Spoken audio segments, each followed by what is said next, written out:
Hoy nos recibe en su laboratorio la doctora Carmina Montiel. Ella es ingeniera química egresada de la UNAM, es maestra en ingeniería en bioprocesos y biocatálisis y doctora en ciencias biotecnología. Ella junto a un equipo de trabajo se encuentra realizando una investigación sobre los residuos en la industria tequilera del bagazo de los agaves. Muchas gracias por recibirnos, doctora. No, muchas gracias por invitarme y muchas gracias por venir aquí a mi laboratorio. Primero que nada, ¿qué le llevó a interesarse en este proyecto? Mira, la verdad es que soy ingeniera de formación, entonces los ingenieros siempre tenemos ese gusanito de hacer cosas que tengan valor agregado.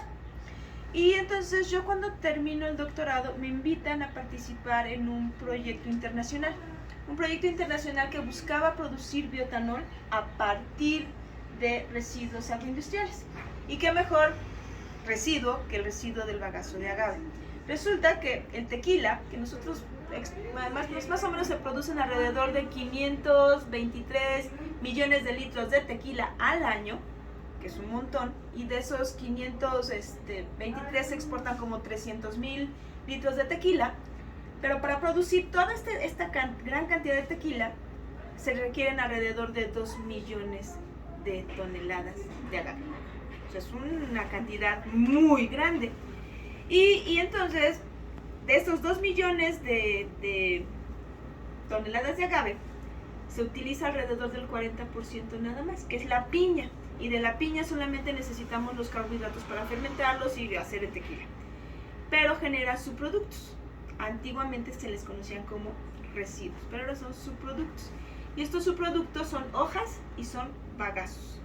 Tenemos alrededor de 500,000 toneladas de bagazo de agave al año. ¿Qué hacemos con ellas? Uno, los podemos utilizar como combustibles de calderas. Dos, lo podemos utilizar para hacer tabiques, para hacer papel, para hacer cosas. Pero todos estos usos no son suficientes para abarcar esta gran cantidad de toneladas que tenemos de bagazo. Y entonces surgió un proyecto internacional. En aquel entonces se llamaba Babetanol. Yo comencé a hacer un postdoc allí y buscaba producir bioetanol a partir de estos residuos, porque resulta que estos residuos tienen celulosa, cadenas grandes de glucosa unidas por enlaces beta 1,4 y que los podemos hidrolizar mediante enzimas biocatalizadores para generar glucosa, y esta glucosa la fermentamos y producimos etanol. Este proyecto lo llevábamos, la Unión Europea nos dio dinero para llevarlo a cabo. Eran países como Finlandia, Italia, Alemania, Costa Rica, México obviamente, Brasil, y todos ellos, España, buscábamos encontrar, cada país tenía un residuo. Y entonces pues México escogió el residuo del tequila, de la industria tequilera. Y es por eso que me metí a esto. Muy interesante. ¿Podemos ir? Y después se editan. Ajá, sí. Una pregunta, doctora. No me dan las cuentas.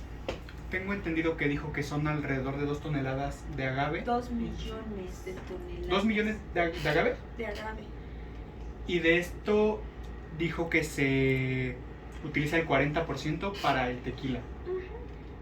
Y después dijo que de residuos de únicamente el bagazo. Tenemos 600,000 toneladas. 600,000.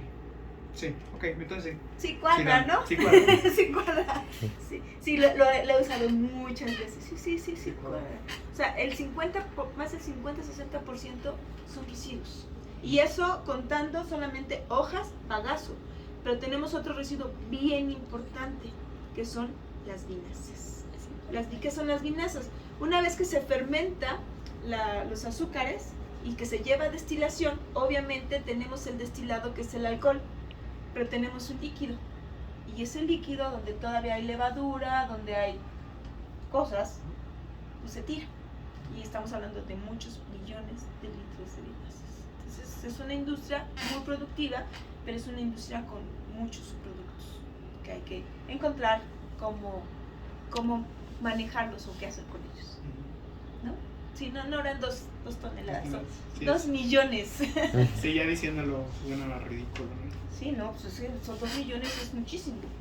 Hablando de estas enzimas que nos menciona, ¿cómo se beneficia la industria tequilera en los procesos que llevan a cabo las enzimas? ¿En qué sentido? Pues sí, ¿tienen ellos algún incremento en la producción del tequila? Mira, ahorita no lo hemos llevado ya a un nivel industrial, estamos trabajando a niveles chiquitos. Ujú. O sea, ¿cómo se podrían...?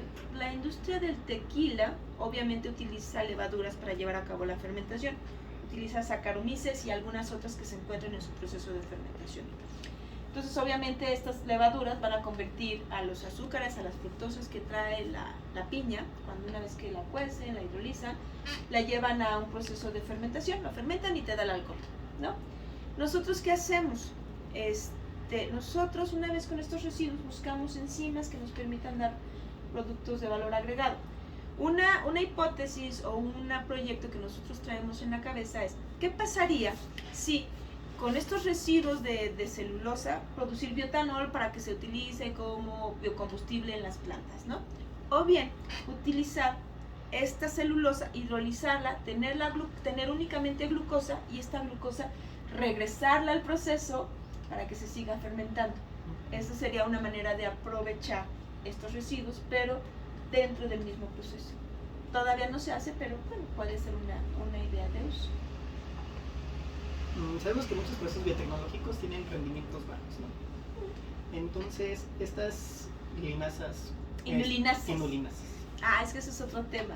Nosotros producimos inulinasas. Nosotros, ¿qué es lo que queríamos hacer? Tenemos el bagazo, producción de bioetanol, ¿no? Con celulasas y levaduras. Pero por otro lado, tenemos el otro residuo, que son las hojas.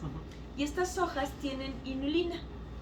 ¿Qué es la inulina? Es una cadena grande de fructosas unidas por enlace beta 2,1. ¿Qué hacen estas fructosas? Cuando las sacamos de las hojas del agave, o bien las sacamos de la piña, porque realmente lo que se fermenta no es glucosa para producir el tequila, es fructosa. Y entonces la planta almacena energía en forma de estos polímeros, que son inulinas. ¿Y nosotros qué hacemos? Nosotros decidimos buscar enzimas que hidrolizaran estas inulinas. ¿Para qué? Para tener fructosas. O incluso llegar a hacer unas cosas que se llaman fructoligosacáridos, que son cadenitas chiquitas de fructosas que sirven como prebióticos. ¿Y qué son los prebióticos? Obviamente son alimentos para los probióticos. ¿Y qué son los probióticos? Los probióticos son microorganismos que viven en nuestro intestino grueso o viven en nuestro colon, mejor conocidos como microbiota. ¿Sí? Y entonces nosotros buscamos estas enzimas que nos permitan hidrolizar a estas cadenas gigantes de fructosa, y les buscamos dar una aplicación. Y entonces ahora sí viene esta pregunta rara que me hiciste. Bueno, entonces regresamos. Muchos procesos biotecnológicos tienen rendimientos bajos. ¿Hay algún método que se esté utilizando para elevar la eficiencia del bioproceso? No necesariamente estamos hablando de bioprocesos con rendimientos bajos. Cuando hablamos de un bioproceso significa que estamos utilizando ya sea microorganismos o enzimas. Yo te preguntaría, ¿tú crees que el producir el etanol para el tequila o producir el tequila es un proceso de bajos rendimientos? No, y estamos hablando de un bioproceso, porque estamos llevando a cabo fermentaciones. Las cervezas, producir cerveza también es un proceso biotecnológico, porque estamos fermentando, estamos llevando procesos con microorganismos, tampoco es bajo, ¿no? Y hay un montón de procesos biotecnológicos que se utilizan, por ejemplo, el pan para evitar la retrogradación del almidón, utilizan enzimas, utilizan almilasas. Entonces ya hay procesos muy bien establecidos que son con altos rendimientos. Y yo te puedo decir, mis enzimas, pues mis enzimas son súper bonitas porque tenemos rendimientos de hidrólisis hasta del 80-90%. Entonces, dependiendo del tipo de proceso que tú me digas, puede tener bajos o altos rendimientos. ¿Qué se espera a futuro para este proyecto? Aplicarlo industrialmente. O sea, nosotros estos proyectos podemos producir fructosas, muchas. Pero alguien me va a decir, ok, jarabes de alta fructosa. Si ustedes saben, los jarabes de alta fructosa se producen a partir del almidón, ¿no? Almidón de maíz. Y utilizan dos enzimas para poder hidrolizarlo. Por un lado, utilizan amilasas para producir glucosa. Y por otro lado, utilizan una invertasa para llevarlo a fructosa. Y eso es muy bonito, ¿no? Sí, pues está padre. pero tiene bajos rendimientos, como un 60-70%, pero aún así funciona en el mercado. Nosotros tenemos un proceso en el cual solo podemos usar una enzima, que es la inulinasa, para darnos fructosa. Podemos utilizar residuos para tener estos jarabes de alta fructosa. Sin embargo, los jarabes de alta fructosa actualmente son mal vistos. ¿Por qué? Porque producen síndrome metabólico, es decir, obesidad. Y porque es un compuesto que no se degrada o no se metaboliza tan fácilmente. Y alguien me dirá, pues es que ¿para qué te sirve hacer jarabes de alta fructosa? ¿No? Mejor hacemos otras cosas más divertidas. ¿Cómo qué? Bioplásticos. Nosotros generamos moléculas que se les conocen como plataformas. Estas moléculas de plataformas son glucosa, son fructosas, son algún otro carbohidrato que nos permiten llevar a algo más. ¿Qué podemos hacer con la fructosa? La fructosa también la podemos llevar a biotanol, igual que la glucosa, pero estas moléculas también las podemos llevar a ácido láctico, las podemos llevar a otras cosas. Y lo que estamos trabajando también en nuestro laboratorio es de la producción de bioplásticos, que se les conoce como hidroxialcanoatos. ¿Qué son estas cosas? Nosotros producimos a la fructosa y entonces llega una bacteria que se come a la fructosa y ella comienza a almacenar un polímero como fuente de energía. Muy padre. Y comienza a engordar la bacteria, es decir, comienza a almacenar este poliéster dentro de ella, y cuando ya está crecida y gordita, lo que hacemos es romperla y extraer el polímero. Y estos polímeros pueden ser utilizados como plásticos, bolsas, ¿no? Quizá no van a sustituir a los plásticos que usamos ahora. O sea, yo siempre he dicho que el mejor plástico es aquel que no se usa, obviamente, pero estos plásticos que nosotros generamos son biodegradables. Pero además tienen usos en biomedicina, tienen usos para crecimiento de células, tienen bastantes usos biomédicos, ¿no? Entonces, ¿qué queremos? ¿A dónde queremos llegar? Quizá no tener a procesos industriales, porque trabajamos en un laboratorio a nivel matraz, pero sí en algún momento llegar a tener una aplicación. O sea, lo que nosotros buscamos es tener productos de valor agregado. Si no es biotanol, los jarabes de alta fructosa, y si no son jarabes de alta fructosa, fructoligosacáridos, que son prebióticos, o fibras dietéticas, o incluso este tema de los biopolímeros, ¿no? Además de estudiar a las enzimas. O sea, no nos quedamos así de, bueno, pongamos a la enzima y a ver qué nos da. Nosotros también en este laboratorio estudiamos a las enzimas, ¿no? Vemos cómo son sus estructuras, cómo se caracterizan, cuál es su pH máximo, temperatura máxima, e incluso las clonamos, las mutamos, las expresamos, las purificamos y tratamos de encontrar un mejor camino para que nos den las cosas que nosotros queremos. ¿Cuánta duración desde que empezó el proyecto hasta que empiecen a aplicarlo espera? Mira, ahorita ya estamos produciendo cosas, pero si estamos hablando ya de a un nivel industrial, o a un nivel escala, o a qué te refieres. Sí, usted mencionaba que esperaban llevarlo a un nivel industrial. Pueden pasar muchos años. O sea, la verdad es que de matraz a una escala industrial, en la industria tequilera, pueden pasar muchísimos años. ¿Por qué? Porque tenemos que ir haciéndolo en un proceso. Tengo matraz, lo hago en 50 mililitros. Ahora lo quiero hacer en 2 litros, ahora en 10, y ustedes saben, son ingenieros, ¿cierto? No. Pero los demás sí. O sea, el escalamiento no es nada sencillo. Entonces hay que encontrar gente que haga un escalamiento, que mi laboratorio no lo puede hacer. Entonces tengo que encontrar colaboraciones para que hagan estos escalamientos. Pueden ser varios años. O sea, nosotros llevamos trabajando con estos proyectos que te gustan, 9 años. Entonces todavía nos queda camino por andar, ¿no? O sea, no son procesos de un día a otro. Entonces, hablamos de años. Y colaboraciones. En su labor como docente, ¿cómo relaciona sus proyectos con la clase de tecnología enzimática?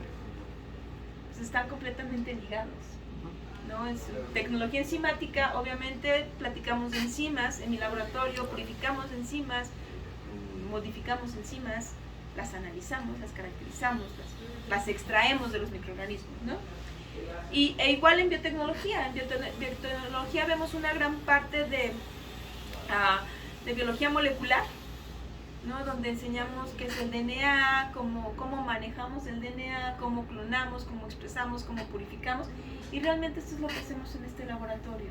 O sea, todo lo que hacemos aquí, de alguna manera, yo lo extrapolo a la clase para que ellos vean ejemplos y podamos ir avanzando en los temas. Pero sí vemos muchas cosas. Lo ligo completamente.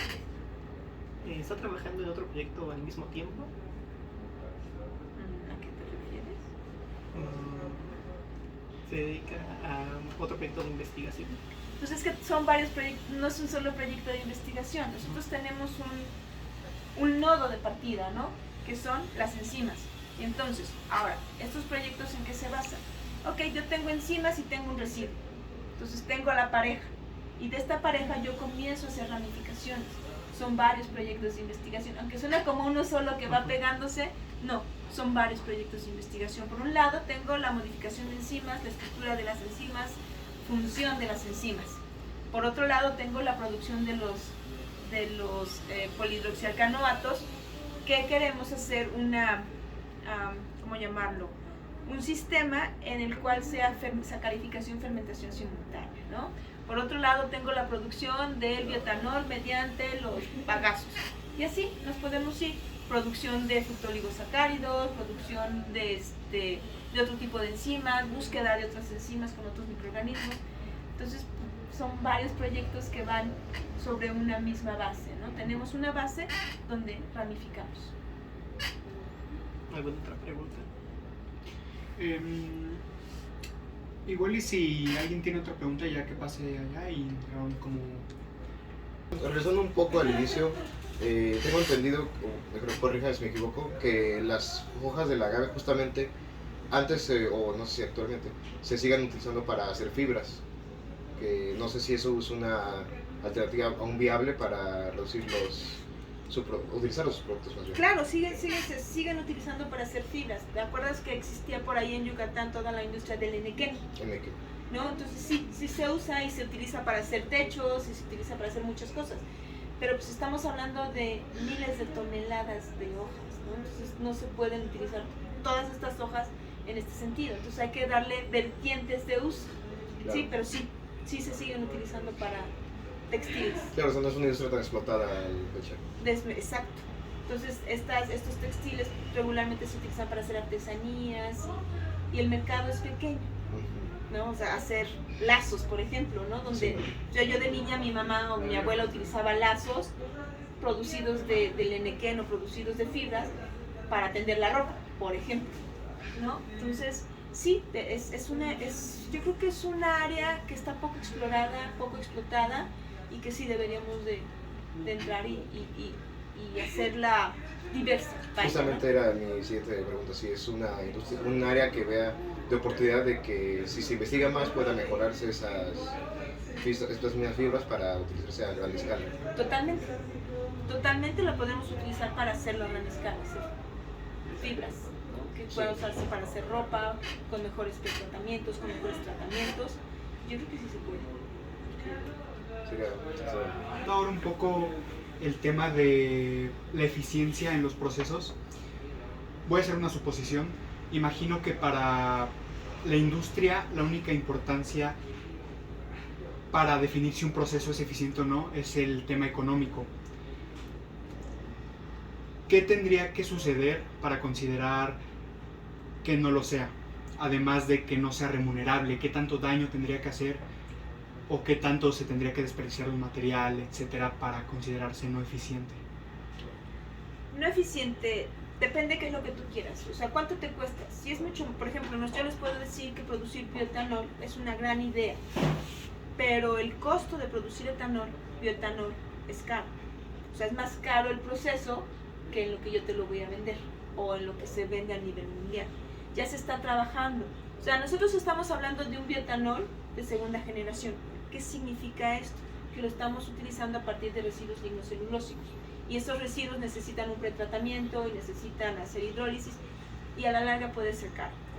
El bioetanol regularmente se obtiene a partir del maíz, o sea, del almidón. Se hidroliza muy fácil el almidón, lo fermento y ya.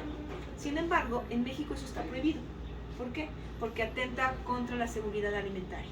O sea, nosotros dependemos del maíz, entonces no podemos utilizarlo para hacer eso. Y pues bueno, podemos trabajar en ese sentido.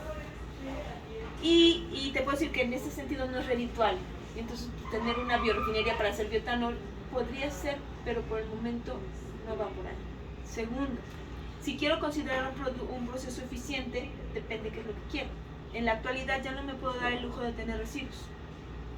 O sea, ya estamos hablando de algo que se llama economía circular.